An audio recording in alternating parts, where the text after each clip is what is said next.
عزائم ٹوٹتے ہیں، ارادے ٹوٹتے ہیں، اس کا ویسا رزلٹ نہیں آتا جیسے توقع کی جاتی ہے، تو پھر معلوم ہونے والوں کو یہ معلوم ہو جاتا ہے کہ نہیں، ایک اور ذات ہے جس کی مرضی کچھ اور ہے۔ ہم نے تو بیسٹ پلاننگ کی، تمام اسباب و وسائل عقل کو استعمال کیا، مگر ایک اور ذات ہے جو کچھ اور چاہتی ہے۔ اسی لیے مولا کا یہ قول ہے کہ میں نے اپنے ارادوں کے ٹوٹنے سے اپنے رب کو پہچانا۔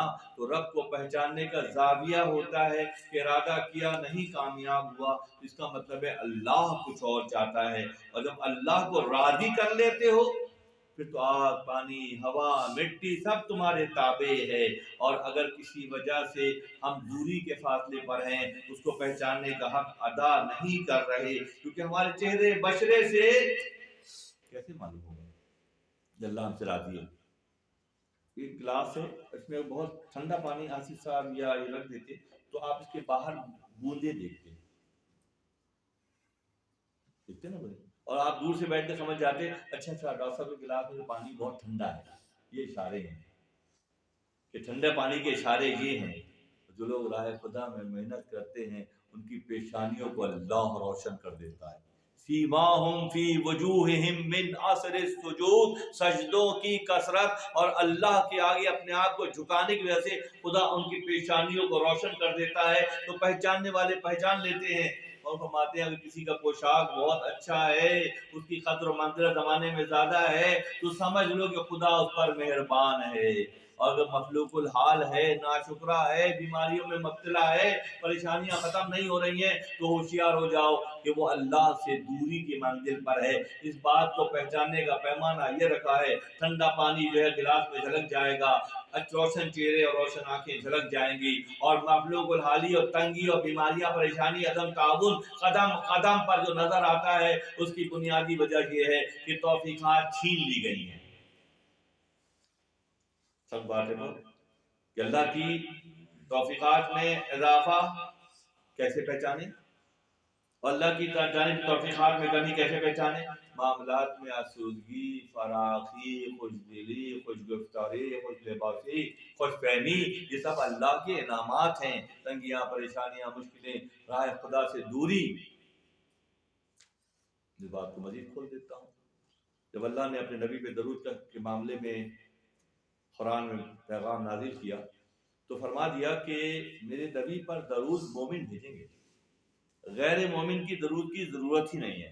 یا ایھا الذین آمنوا صلوا علیہ وسلموا تسلیما فرمایا، اللہم صلی علی محمد علی محمد کما صلیت علی ابراہیم وعلی آل ابراہیم انک حمید مجید۔ کہتے ہیں نا قرآن میں حضرات میں یہ ہے کہ اللہ نے نبی صلی اللہ علیہ وسلم پر درود کے لیے مومنانہ شان کی شرط رکھی ہے۔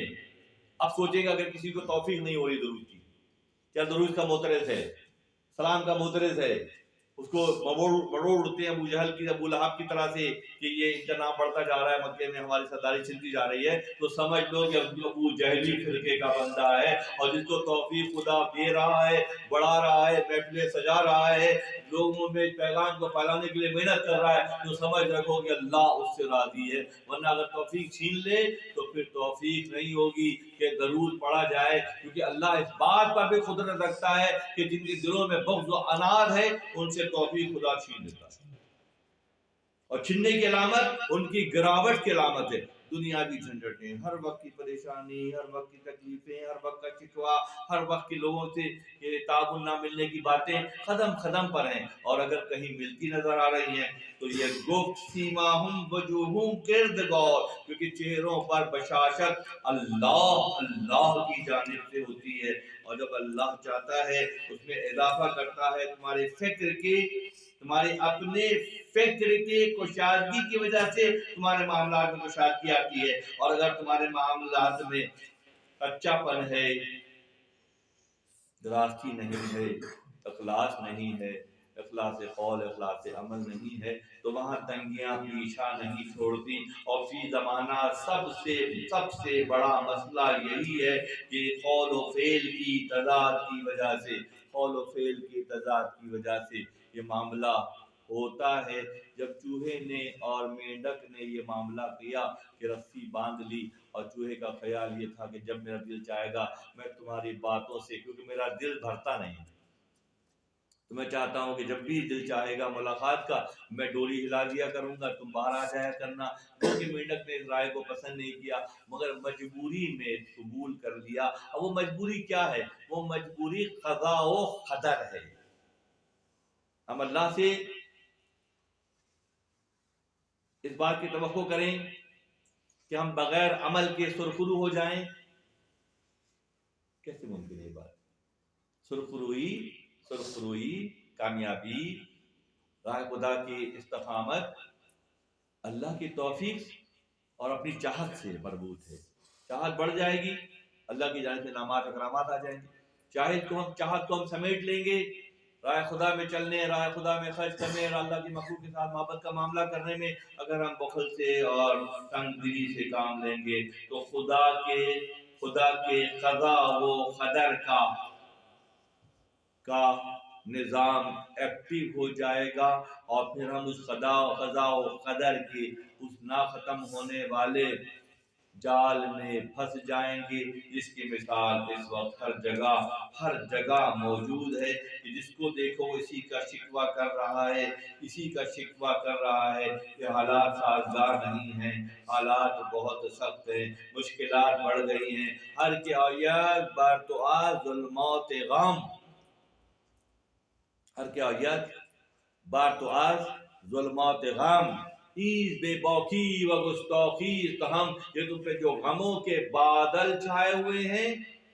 اس لیے شعر کو اگر آج کی جیسے خلاصہ سمجھ، کام رک رہے ہیں، مسائل بڑھ رہے ہیں، بیماریاں ختم نہیں ہو رہی ہیں، لوگ تعاون نہیں کر رہے ہیں، ہر کیا یار بار تو ظلمات غم، ظلم کی جمع ظلمات ہے، اندھیرے کی جگہ اندھیرے کی سے بڑھ کر گہرا اندھیرا ہے، بہت گھٹاٹو بادل چھائے ہوئے ہیں، سورج نظر نہیں آ رہا، ماحول پورا سیاہ ہو گیا ہے۔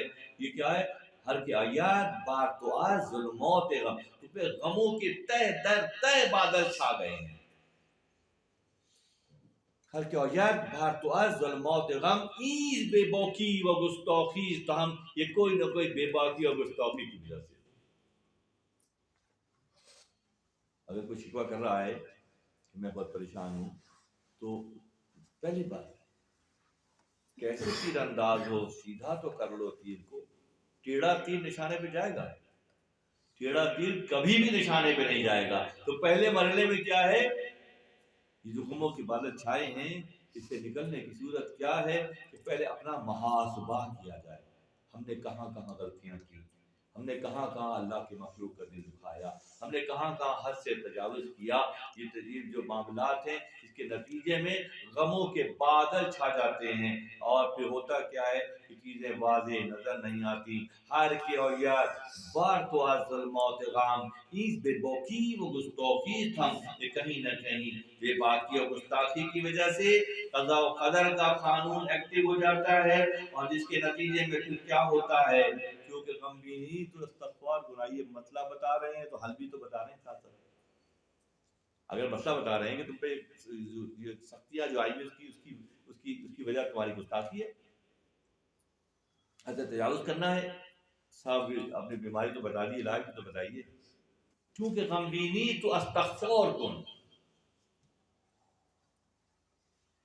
یہ نہیں کہا کہ راتوں کو پڑھائیاں کرنا اور یہ کرنا، کچھ نہیں کہا۔ جب تم غم دیکھو، مشکلات دیکھو، تنگیاں دیکھو، پریشانیاں دیکھو، رکاوٹیں دیکھو، ناکامیاں دیکھو، تو کیا کرو؟ کیونکہ غم بینی تو استغفار کن، غم بے امر شاہ آمد کار کن، یہ غم بھی اللہ کی مخلوق ہے اور شاہ کے حکم سے تم پر ڈیپوٹیشن پہ بھیجا گیا ہے کہ جاؤ جا کے اسٹریس طرف سیدھا کرو صاحب کو۔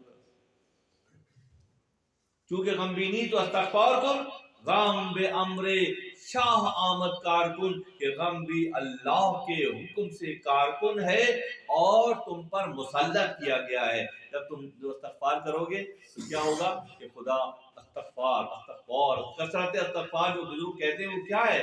تمہارے جانے یا نہ جانے تم سے جو غلطیاں ہوئی ہیں اس کی تلافی کا نام استغفار ہے۔ کثرت استغفار کرو گے، ساتھ دیدی شکر کن، ایثار کن، جب اچھا وقت دیکھو تو زبان سے شکرانہ اور ہاتھ سے ایثار کرو۔